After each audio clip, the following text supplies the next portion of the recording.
বেশ কয়েক ঘন্টা ধরে লুৎফুজ্জামান বাবর বিএনপি নেতাকে ঘিরে বিপুল আলোচনা হচ্ছে, সমালোচনা হচ্ছে, পক্ষ বিপক্ষ অনেক তর্ক হচ্ছে। হসপিটালে আসলে কি ঘটেছিল? জিয়া পরিষদের হয়ে তিনি পাঞ্জাবি দিতে গিয়েছিলেন আহতদেরকে হাসপাতালে। দাবি করা হচ্ছে তার লোকজন আহতদের সাথে খারাপ ব্যবহার করেছে, তাদেরকে মেরেছে। ঘটনাটা আসলে কি ঘটেছিল? বাবরের লোকজনই কি আহতদেরকে মেরেছে, নাকি এমনি এমনি মিডিয়া ট্রায়ালের শিকার হচ্ছে, ব্যাশিংয়ের শিকার হচ্ছে লুৎফুজ্জামান বাবর বা বিএনপি? আসল ঘটনাটা কি? আসল ঘটনাটা বলার আগে আমি বলে নিই, আমি বাবরের বেশ কয়েক বছর আগে তার প্রতি যে এলিগেশন, তার জেলে যাওয়া, এটার সাথে আমি একমত নই। আমি বাবরের সাথে একমত নই, বাবরের কর্মকাণ্ডের সাথে একমত নই, যে কারণে তিনি জেলে গিয়েছিলেন। একই সাথে আমি বিএনপির রাজনীতির সাথেও আমি একমত নই, কিন্তু আমি মনে করতেছি এই জায়গায় কথা বলা দরকার। তাদেরকে যেভাবে এখানে মিডিয়া ট্রায়াল, মিডিয়া ব্যাশিংয়ের শিকার করা হচ্ছে, সেটাতে কথা বলা দরকার বলে আমার আজকের এই আলাপ। এখানে এই ভিডিওতে দেখা যাচ্ছিল একটা লোক আহতদেরকে মারতেছিল এবং একই সাথে বোলিং করতেছিল, বকা দিচ্ছিল। একই সাথে দেখতে পাচ্ছিলাম বাবর ওই আহতকে বুকে টেনে নিচ্ছিল। আসল ঘটনাটা কি?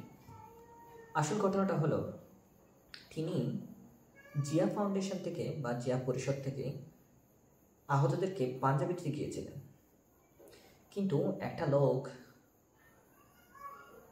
বাবরকে প্রোটেক্ট করার চেষ্টা করতেছিলেন একটা কথায়। যে আহতকে মারার ভিডিওটা আপনারা দেখেন, সে আহত বলেছিল এতদিন কই ছিলেন আপনারা, এতদিন পরে কেন আসলেন?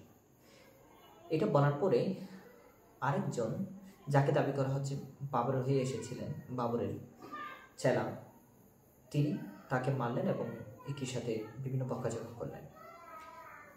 যিনি মারলেন বা বকাঝকা করলেন তিনিও কিন্তু এই আহতদের গ্রুপেরই।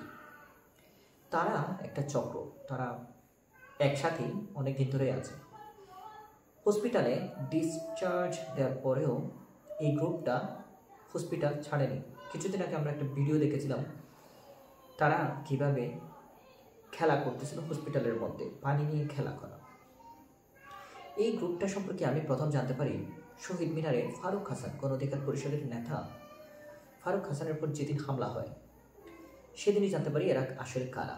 বিপ্লবী ছাত্র পরিষদ, কমিনী হাসান, বিপ্লবী ছাত্র পরিষদ, এরা ফারুক হাসানের উপর হামলা করে। এবং যেই লোক বাবরের এই ভিডিওতে বাকবিতণ্ডা করে, সেই লোক কিন্তু ওইখানেও ছিল, অর্থাৎ সে বিপ্লবী ছাত্র পরিষদের। তারা আরও বিভিন্ন ঘটনায় যুক্ত। এই চক্র আহতদের নাম ভাঙিয়ে মাসের পর মাস হাসপাতালে বেড দখল করে আছে। তাদেরকে ডিসচার্জ দেওয়ার পরও তারা যাচ্ছে না। তাদের পেছনে আসলে কে আছে? কে এমন শক্তিমান ব্যক্তি, পাওয়ারফুল ব্যক্তি, যার কারণে তারা এত প্রশ্রয় পাচ্ছে? তারা অ্যাডভাইজারের গাড়িতে হামলা করে, তারা যমুনা ঘেরাও করে তারা 30 লক্ষ টাকা দাবি করে বা ইতালিতে তাদের পাঠানোর দাবি তোলে। আমি বলতেছি না আহতরা সকল চিকিৎসা পেয়েছে, সকল আহত চিকিৎসা পেয়েছে, পুনর্বাসনের ব্যবস্থা করা হয়েছে, আমি বলতেছি না। কিন্তু আমি আরও ইনসাইট জানতে পারি, আমার খুবই কাছের একজন সিনিয়র, খুবই কাছের একজন জুনিয়র, যে খুব ক্লোজলি আহতদের নিয়ে কাজ করে, সে আমাকে বলল, বেশ কয়েক মাস আগে আমাকে বলল সে এই গ্রুপটাকে আসলে ব্যাকআপ দেয় সার্জিস আলম।